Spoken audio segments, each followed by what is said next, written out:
Hey, it's the Empire, Geobox Empire, Backstar Boxing. Now, man, huge news, man. It's official, man. It's gonna be in pay-per-view. It's my boy Charles the Prince Martin versus King Kong Luis Ortiz, man. This is the biggest fight that can be made for either fighter outside of the world champions, man, in America. King Kong Ortiz has fought in pay-per-view 2 times against Deontay Wilder, right? Outside of Deontay Wilder lost to Tyson Fury, I believe that Luis King Kong Ortiz gave him his toughest fight twice, right? That being said, it's a really big deal that they're finally getting it on. Understand that, Charles Martin is a former IBF champion of the world, right? It has been on a knockout streak ever since his loss to Anthony Joshua, outside of a loss with Adam Kanaki. If you actually look at his record, you look at the guy has all wins outside of the all wins by knockout outside of the loss to Adam Kanaki and Anthony Joshua. So Charles Martin's still on a knockout spree, man. He's still dangerous and he's that guy, right? Now, all that being said, man, it's a really big deal that they're gonna fight each other. This is a springboard for either fighter. Whoever wins, the career goes further from here. Now, King Kong is older, so it would look better if Charles Martin can get this win because he's a younger fighter and the sky's the limit for the kid.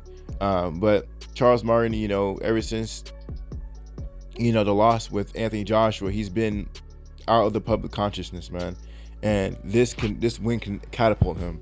It's wild stuff because I believe, if Alexander Usyk were to fight a Charles Martin or at least King Kong Ortiz, that I think Luis Ortiz would actually do better against Alexander Usyk than Charles Martin.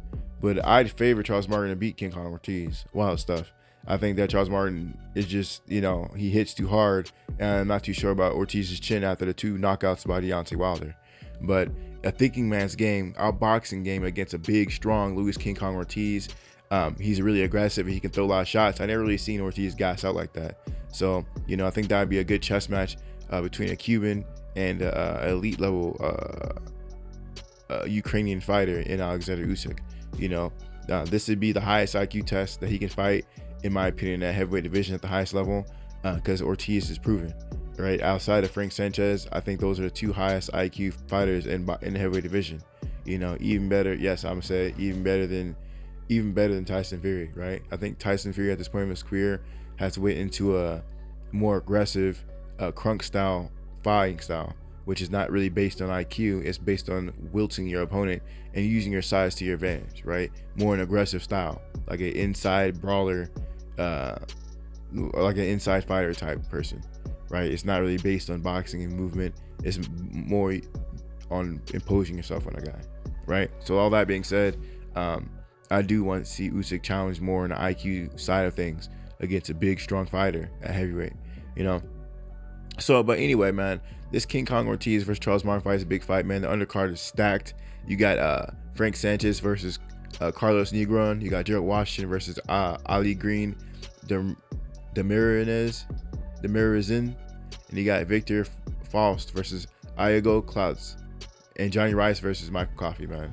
These are big fights, man. Understand that Frank Sanchez just completely whitewashed FA Jabba. It wasn't even close. And he's having a less than 3-month turnaround and fighting Carlos Negron, which is wild stuff, man. He used FA Jabba as a tune-up damn near because, usually typically guys fight every 3-4 months. And Frank Sanchez is fighting within 3 months. It's like two months and a couple weeks to fight this new guy. He didn't even get touched really in that FA Jabba fight, right? Iago Clouts, he's a big dog. He's fighting all the top guys. Now he has a lot of losses, but if you actually look at his record, he's been fighting guys like, he fought FA Jabba, he fought the Joy Joyces, he fought Michael Hunter, he fought Adam Kanaki, right? Those are big names. If most people fight those guys, they'll take losses too, right? So yeah, man, the guy fights anyone and everyone who wants it. So all those guys I named went 1, 2, 3, 4 or the 5 of them were undefeated. The only person that wasn't undefeated was Michael Hunter because he lost to Alexander Usyk. So yeah, man, the guy fights everyone. So you gotta give people like that credit, and I like guys like that who just fight anyone, right? Now my boy my boy Rice, man, Johnny Rice, he got an upset against Michael Coffey, and can he do it again? Can he do it again? We're gonna see, man. This is the moment of truth for the kid to see that if that wasn't a fluke. He kept talking about how he's changing his life around, how he's taking boxing more seriously. So we're gonna see what happens with my boy Johnny Rice. I do see him posting on Twitter and IG. He's training more, and he seems like he's more focused.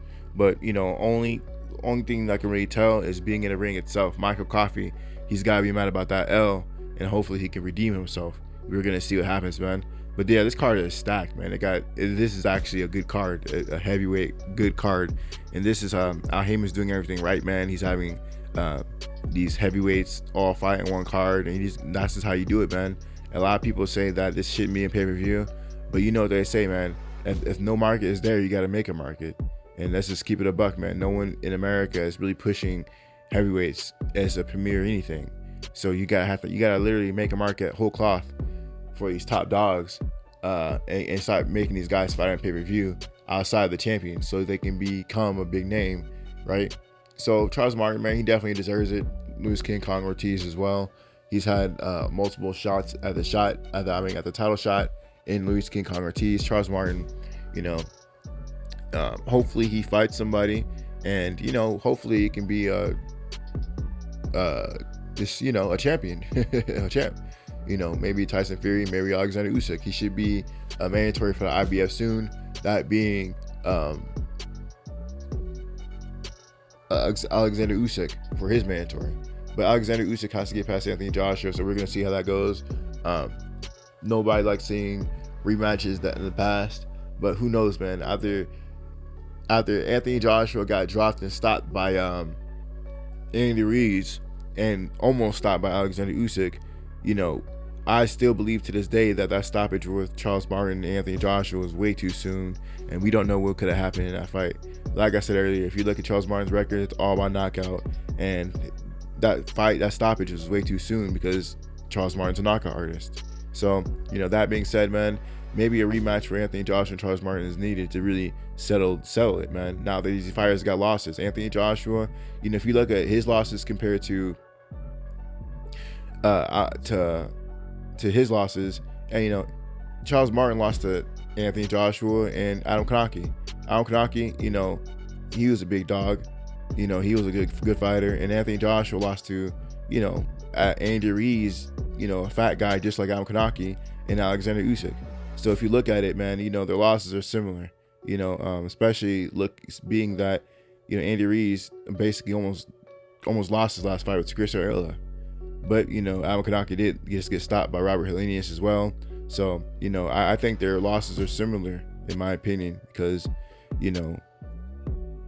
Anthony Joshua did used to lose to an undisputed champion, but he was a small fighter coming up at heavyweight, right? He was supposed to win that fight. He was not supposed to lose that fight. So I do think that there's still a story to be told with Anthony Joshua and Charles Martin, right? There'd be a reason for Charles Martin to show up.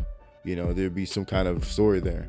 Right, people like stories, people like familiarity, and I think that'd be a good fight as well. So no matter the winner between Alexander Usyk and Anthony Joshua, Charles Martin fighting either of those guys would be great. But let's not play games. People want to see people versus Tyson Fury as well, but he could be tied up with Dillian White. That's a great fight as well for the UK. I think Dillian White's a good fighter. He's a little inconsistent sometimes. Sometimes he'll show up and show out, like he did with Lucas Brown. He completely destroyed that guy. But sometimes he'll look sloppy, like in a Marcus walk fight. In the walk fight, Dillian White looked sloppy. It didn't look good at all. He won the fight, but it was a sloppy win. So we're gonna see how this whole thing plays out. Everyone doesn't have like a perfect looking boxing resume. Everyone has that one fight they struggle in. Tyson Fury had it against Ola Wallin. Deontay Wilder had it with Luis King Kong Ortiz. Alexander Usyk had it with Derek Chisora the first 4 rounds. So everyone doesn't look phenomenal. Everyone has at least that one fight where in spurts they didn't look too great. They look human. So we're gonna see how this whole thing plays out though. But this is a big card for sure. $39.99, man. Big dogs fighting, man. And I cannot wait, man. Let me know you guys feel about it though. Like, comment, subscribe. This is the Empire. GeoBox Empire. Bitch. GeoBox Empire. Bitch.